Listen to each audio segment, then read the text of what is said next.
Good morning, boys and girls. Welcome to another episode of Blinky's Fun Club. I'm kidding, but my local people will get that one. Welcome to another episode of How I Met Your Mortgage.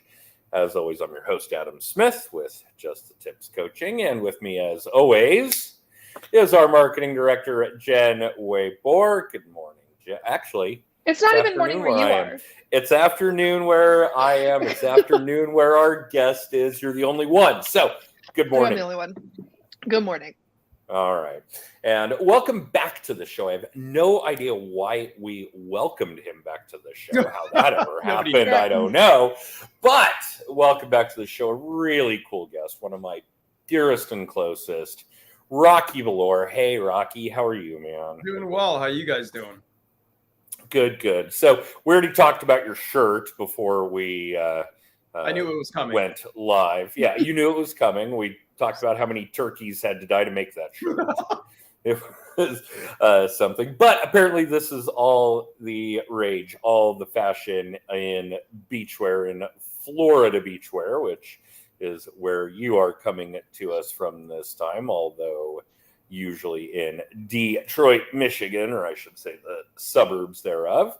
And coincidentally, I am doing our broadcast this week from our house in Surfside Beach, South Carolina. So actually, since the last time you were in Denver, this is probably the closest we've been to each other geographically. This is true. Yeah. It's not close, but certainly closer than Denver to Detroit or Denver to India or of all the places you've traveled in the years that I've known you. Absolutely. So a month in Florida, right? Yeah. It's pretty cool being able to work in an arena that enables us to do this remotely. It's also a bit of a curse because you never actually get away from work, which is, it's a double-edged sword, no question.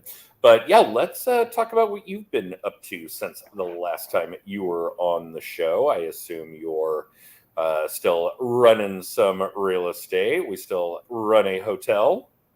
No. Got out of everything recently. Sold the hotel. Okay. Yep. We're still writing some loans. Writing loans. Got some properties still that I owned for the last so many years, and investments still going in other properties and things like that. Yeah. So keeps me busy. And still relatively new to fatherhood. Yeah. 2.5 years. Never get used to that one. No, but I wasn't going to warn you. No, of course not. No, I've been doing that for like a quarter century, and I was not going to warn you about that. That's for each of us to discover on their own. Absolutely. And by the way, it never goes off. I literally video chatted our oldest through her, our daughter, through changing out a broken light switch in her bathroom this week. Okay. Yeah. Cut the breaker. She's terrified she's going to electrocute herself. Cut off the breaker, take off the plate, pull out the switch the wires from the old switch to the new switch. Don't cause any electrical fires, et cetera, et cetera. So it sounds like he needs to adopt Jen's cat. I mean, yeah. No, I would say no. I don't want Jen's. Jen's cat is a potential fire hazard. This is true. Yeah. All right. For those that don't know, my cat bit a live wire and electrocuted herself. So for those that are wondering what the hell we're talking about. And it kind of has an oral wound to prove it. Yeah. She's that bad. And her whiskers are fried too. Like her whiskers never grew back in one spot. Yeah. She looks like a street cat. Okay, we are so far off just the tips subjects here. Rocky, let's talk about the mortgage space. Yep. Let's talk about lead gen in the mortgage space. Since we've had you on the show, and it's been a little while, things have changed in real estate. Things have changed in mortgages. And I think, argue with me if you think I'm wrong, I want to put out there that the changes we've seen are relatively permanent in my mind. I think what we're seeing right now as the face of real estate is the face of real estate. We've built some problems historically, some recently. I don't have to describe this to you, but Americans, we have to have our own space. We don't do multi-generational living. Obviously, they do in Europe, Asia, Latin America, pretty much everywhere else. Right. The boomers, and I'm not calling out boomer behavior, it's just such a big population living longer, staying in their homes longer. The millennials and Gen, again, I'm not calling out millennial behavior. It's just that you're an enormous population, the only one bigger than the boomers now, all of homeowning age. And builders don't build at the rate that they used to, literally like 10% of their peak. So I think when we're talking about, well, for decades, literally, we talked about the fact that the housing market, what defines a balanced housing market, was a 6-month inventory. You should expect it to take you 6 months to find a house. You should expect it to take you 6 months to sell your house. And I think that's over. I think we've changed the face of real estate. And it's literally, like 10%, 20%, depending on the market, of what would have been considered a healthy inventory. So obviously that's going to drive a further supply and demand issue. That's going to continue to drive values up. I don't know what went on in Detroit over the last couple of years or in Michigan the last couple of years, but in recent months, everybody in Colorado received their tax valuation notice. We do that every other year. And I would say on average, I probably saw from the period of June 20 to June 22, I think that's the 24-month window they exercised, we probably saw an average of a 50% increase in real estate values. Wow. Now, pretty similar in Michigan as well. Yeah. Okay. And I think that's probably going to be true for major metropolitan areas in general. The good news is I didn't see that many, and we helped a lot of our clients contest those values. Most of them are still waiting to hear back, and I'm sure that the county assessors here in Colorado are looking at a ridiculous volume of those appeals. And I think that the majority are still being underassessed. I think you could sell your property for more than the county is assessing you for, but it's not as far off as it used to be, obviously. Right. And I think that that's okay. I think that the property taxes going up, if we're still being a little underassessed, is, fair play. It is what it is. And there will be a lot of adjustment over the next however many months or year it takes for the county assessors to adjust to that. And I'm going to assume that, like Denver, like Detroit, the vast majority of major metropolitan areas are experiencing something similar because of the supply and demand problem, right? Driving prices up. So let's assume that where we are right now is the new face of real estate. And let's assume right now, although we know it's not true, that if the economy were healthy, this is probably roughly where mortgage rates should be as well. Maybe a little on the high end just after what went on with the mortgage-backed securities market and the bond market this past week, although obviously we saw a lot of correction today already. I do still think that rates are going to continue to come down through the course of this year overall and next year, so on and so forth, right? Just a pendulum that swings back and forth. It's just a matter of where you catch it. But let's assume that it is where it should be, that we actually had a healthy economy, so on and so forth. Real estate inventory is what it's going to be. Mortgage rates are what they are going to be. How does the long-term mortgage originator, the long-term real estate agent, people that are treating it like a career and not a job, make adjustments? What are you doing to adjust to what is going on in mortgages and real estate to make sure that Rocky's still working on loans?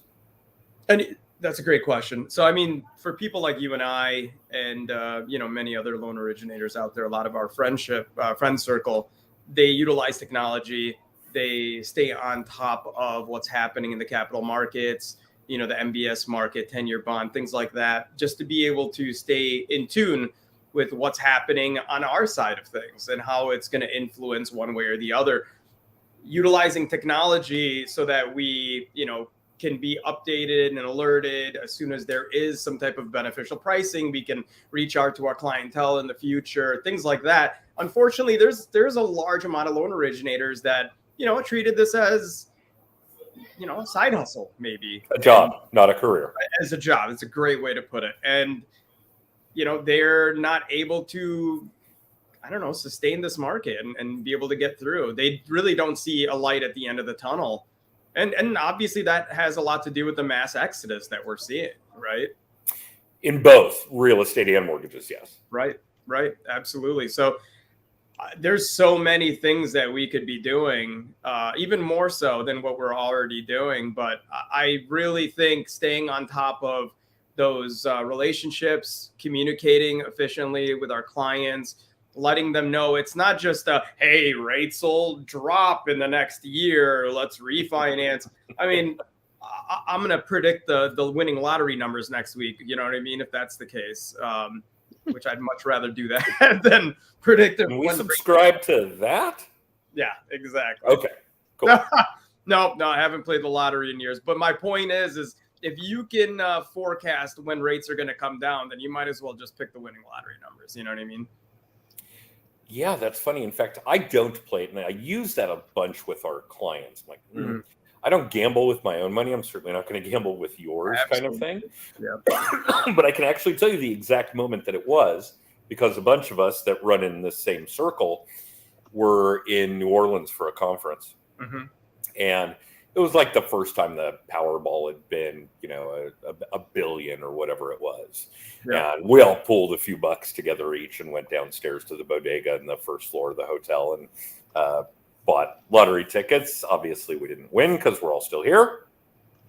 But yeah, it's been 5-10 years. I don't know. But yeah, if I know you would still be working, by the way. So yeah, that's probably true. But either way, for those of you listening, not an investment strategy. No, gosh, no. Okay. All right.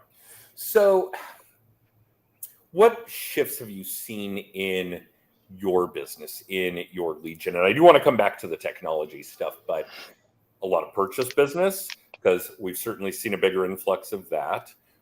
Surprisingly, we do still see a lot of people refinancing homes there, and credit where credit's due. Barry Habib gave us some great content on the fact that your general debt load blended rate, with the Fed screwing with things and credit card rates going up and car loan rates going up, on, could very well be 10, 12, 14%, depending on your debt load. And you could refinance that into a consolidation load at 5 or 6 or whatever the current mortgage rate is for your particular scenario, right? Obviously, purchases are what they are. And, the mortgage-backed securities market's going to dictate a lot of that. Reverse mortgages have been enormous for us. Obviously, the general economy, the inflation, the cost of goods, the cost of services, on, a really major stressor for people on a fixed income. And frankly, the more we look at it with people, the more important a piece of a solid retirement plan that becomes. So what does this look like for your operation? Where are you seeing the shifts? No, absolutely. I not getting as many refinances, but this goes back to what we were just talking about, leveraging technology and relationships and communication and effectively relaying that info to your clients, letting them know that might be what's best for them to refinance, use their equity. And like you said, the blended rate is pretty high, right? They might be giving up a 3% interest rate, but in the end, it's just on the mortgage. Yeah, right. Exactly. Yep. But it's worth it. I mean, getting rid of that 24% Amex bill with $50,000 in a balance. You know what I mean? So I'm still not seeing a lot of refinances, but I am reaching out to a lot of clients, having conversations. One thing I learned from you, reach out and touch someone, talk to somebody every day. I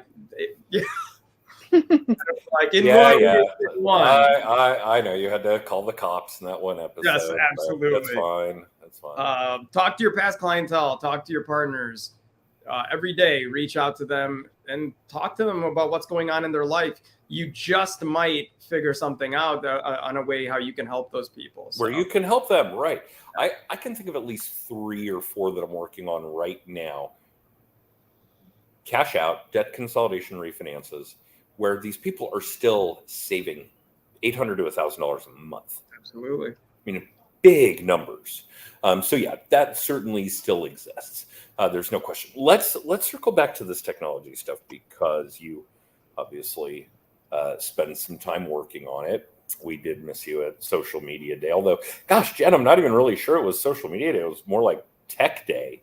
Yeah, really, kind of. It was pretty techy. We're working on, yeah. Well, like, what kind of stuff did you guys touch on? Well, I think one of the big things that I want to get your take on, that Jen gave us a lot of good content on, as did some other people that were involved. Big thank you to Riley Wright-Dean, who works with Scott Edwards, the mortgage doc in California.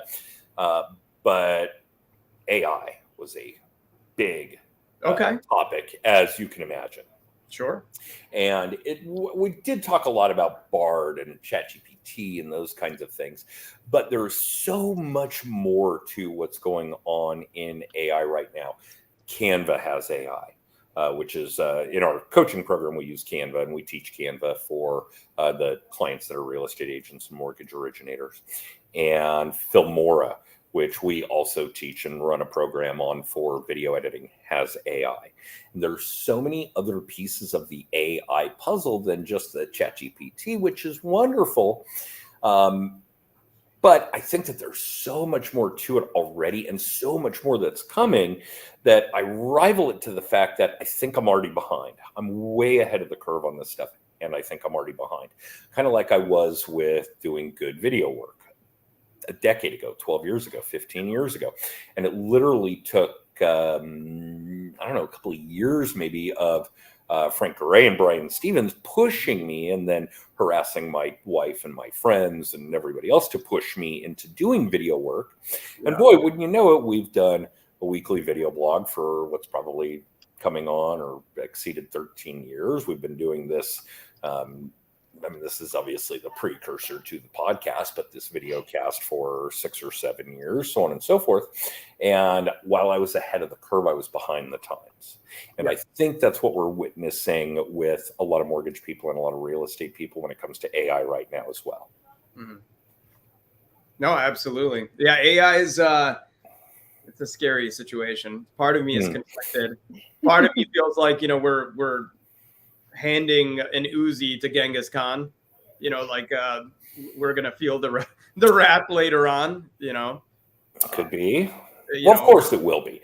Yeah. But humans are funky that way, right? We don't believe something could happen until it's actually happening. Correct. So handing the keys to the kingdom over to the computers. Come on, we've all seen Terminator. Yes. Yeah.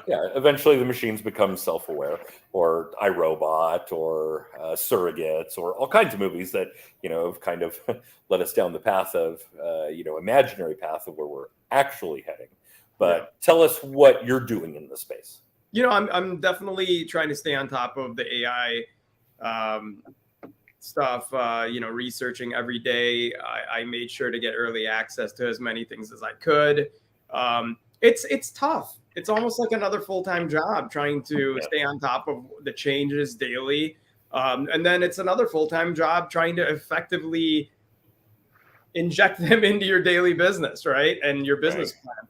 It's really, really tough. But every day I make sure to set some time out aside to stay on top of what's happening in the tech field. Staying on top of my CRM. A large thank you goes to you for using all your technology effectively on a daily basis, and you're religious about it. That changed my whole outlook on things. I think it started on when I came out to see you guys in Denver and seeing that beautiful Mind whiteboard. That was like, are you? I was like, what's happening? A good example. The actual marker boards, because bear in mind now the term whiteboard really does refer to a technology piece of technology. But being pretty much everything we do, and I've got some work coming out, a book coming out later this summer on this subject. But everything we do, we focus on what I've been referring to as the 4 keys. Consistency, constancy, authenticity, and transparency. So that consistent, constant piece of that puzzle. Yeah, absolutely.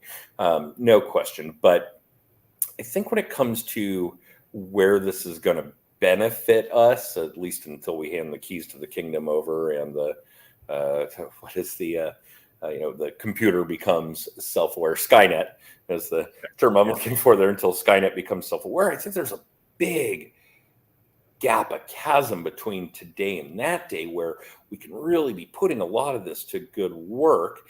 And yeah, if I were going to defer to anybody's expertise about it, it would be Jen. I mean, Jen, if we were going to put a few ideas, a few pieces, a few apps, I guess, out there for our audience, for the real estate people, for the mortgage people, and obviously for the other people that are doing direct to consumer type of work with, large ticket items, financial planners, insurance agents, Ferrari salespeople, whatever. What would you tell them? What would you advise them today? I mean, I think you have to keep it simple. The fear aspect is those that are trying to work against AI instead of embracing how we can work with it, which is a lot of what we talked about at Social Media Day, right? It's not going anywhere, right? Just like the people that are still scared of video because they're still scared of what they look like and they sound like on video, which blows all of our minds. But that's it's not how going you sound anywhere. and look in person. So, I mean, I think one of the biggest things we talked about at Social Media Day that I'm really using is Canva's ability, and there's a million sites out there, but Canva's ability to create AI graphics. Because one of my biggest pet peeves in real estate social media is the purple house that everyone uses. House. I you knew don't that know was what the coming. house is, I will send it to you. Oh, but now you can go into Canva. Everybody knows the purple house. Stupid purple house. You can go into Canva. There's a built-in app where you can type in the picture you're looking for. So like I do the social media for a recovery center in Maine, and their logo is a sunflower. So for the 4th of July, I asked Canva's AI to create me a graphic of a sunflower field with fireworks above it. And it created a beautiful graphic that I just posted to their social. One, I didn't have to create anything. 2, I didn't have to buy anything. The stock images don't have to really be a thing anymore. You don't have to go buy all these rights to stock images. And then the biggest piece is algorithm-wise, that image has never been used anywhere else. So when Facebook, Instagram, LinkedIn, whatever, when their little robots are scanning my posts, they're not seeing that that's been used anywhere else. So that's helping my clients edge rank. That's helping more eyes get on posts. So it took me 30 seconds to do it. So yeah, I think that's one of the most important things that we're kind of glossing over here is that the ability to do some of the same work with the support of AI, whether it's copy, whether it's graphics, whatever the case may be, really enables us to be as lazy as all of you assholes that are using the purple house without actually showing us that you're so lazy. Yep. Yeah. And then you go to ChatGPT and have it write the caption for you and read it over and edit it because a great example is our Sly broadcast that went out last week that we got at least 2 screenshots of the transcription where it thought Adam said something very different than it actually said. Oh, yeah. And that's why I have faith. Yeah, I have faith that it's going to be a while before AI can take over from content creators and writers because there's just that emotional human aspect that robots, I'm never going to say never, but it's going to be a while before they can have that relationship emotional aspect as if a human went in and edited it. Yeah. So you go into Canva, create your graphic, use Bard or ChatGPT to write the caption, and you have an actual unique post instead of, I love all the loan officers out there. I love you all dearly, but you all share the same shit with the same copy within 20 minutes of each other. Yeah. And with a lot of the same audience. Right. And you're all liking each other's posts and killing. Right. Like, so I really think there's Canva Pro costs $109 a year or something like that. So practically free ways to use AI just in your social media. I mean, you could get into having it write you a pre-approval letter that isn't boring. Yeah. See, now that I've worked on, and I've worked with both ChatGPT and Bard, and this was actually what led me to a really different understanding of what AI is doing and where it can benefit us, is that it's a very garbage in, garbage out kind of system right now, because computers are dumb. They only know what we teach them. Right. Okay. It's not actually self-learning yet. Okay. So taking that into account, I can go into ChatGPT. I can go into Bard and say, write me a pre-approval letter. I can even get so specific as to write me a pre-approval letter for this amount, this down payment, this interest rate. Not that we put that content into pre-approval letters, not in Colorado anyway. There may be places where they do. And it's horrible. What I get back is horrible. But when I'm really giving AI good information, I'm a 25-year mortgage veteran. I am a wholesale broker. I've owned my own brokerage for a couple of decades. I'm X, I'm Y, I'm Z. Then I'm getting XYZ back out instead of garbage. So I think that's also true when we're talking about what Canva's doing, what Fillmore is doing, what the other AI pieces in the global network are giving us, is that we're still in a very garbage in, garbage out type of environment. So if you're going to use it, if you're going to use Canva, if you're going to use Bard, if you're going to use Fillmore and their AI platforms, make sure you're giving it good information if you want to get good results. Yeah. And I think that's a big piece of the puzzle. Yep. See, and all these tips that you guys are giving are a testament to what you guys do. I think a lot of people just think coaching is accountability. You know, like somebody chasing after you with a stick and did you make your calls today? And it's like, that's not what it's about. And I kind of want to chase our clients with a stick now, Adam. Yeah, actually, it's our clients that we want to beat with a stick. Right. But yeah, I think Absolutely. that's an important piece of the puzzle that we really never talk about publicly, is that we are not accountability partners. Right. Do the work, don't do the work, totally up to you. You're paying for it. I would recommend you do it. Absolutely. But yeah, what we are giving our clients, which is very different than a lot of other platforms, is which I love. Yeah. I know you do. No, And Now our- you have to our come back coaching- to Denver for the Mile High Mastermind this fall. this is right. No excuses this Saying. time. Oh, he's Saying. used to flying.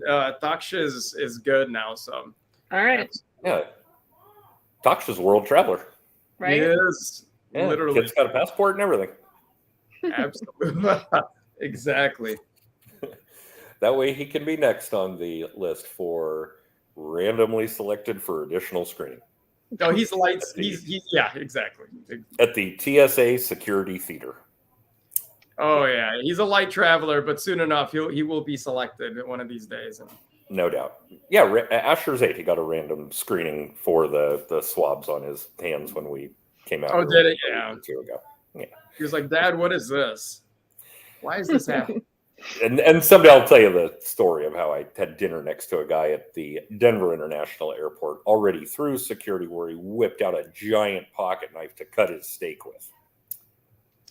What? While the restaurant gave me a butter knife because I'm already through security. Yeah, he had a huge knife on him. Didn't get picked up by TSA. Neither here nor there. Security theater.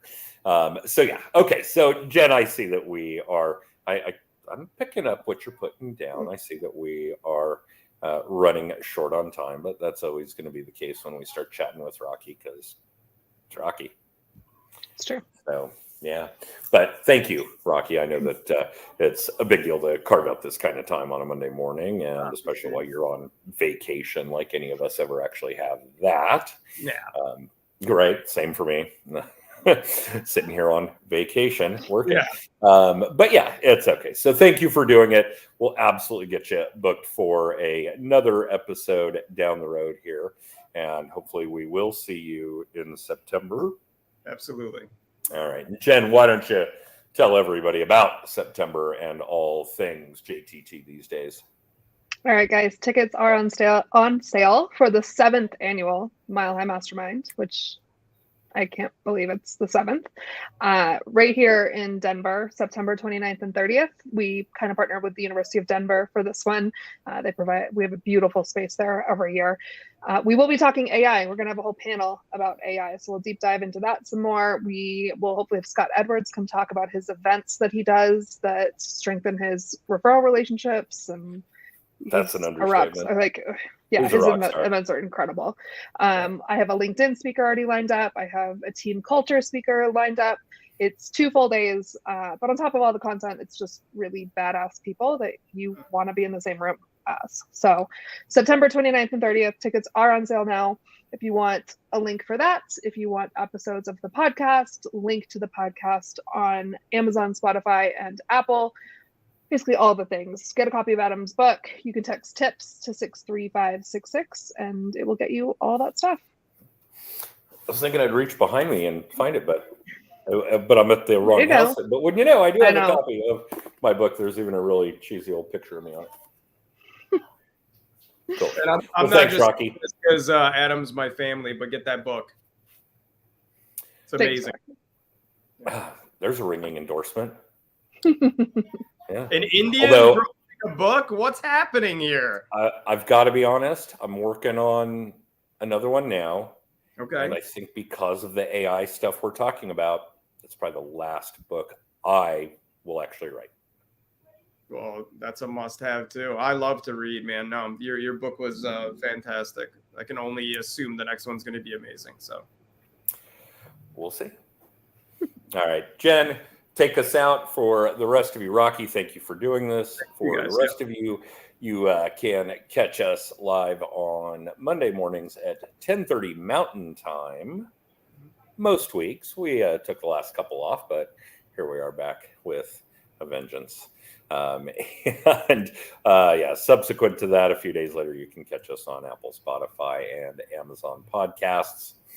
And other than that, we will see all of you next week. Rocky, thank you again. Nothing but love. nothing but love, guys. Thank you so much. We'll talk to you soon.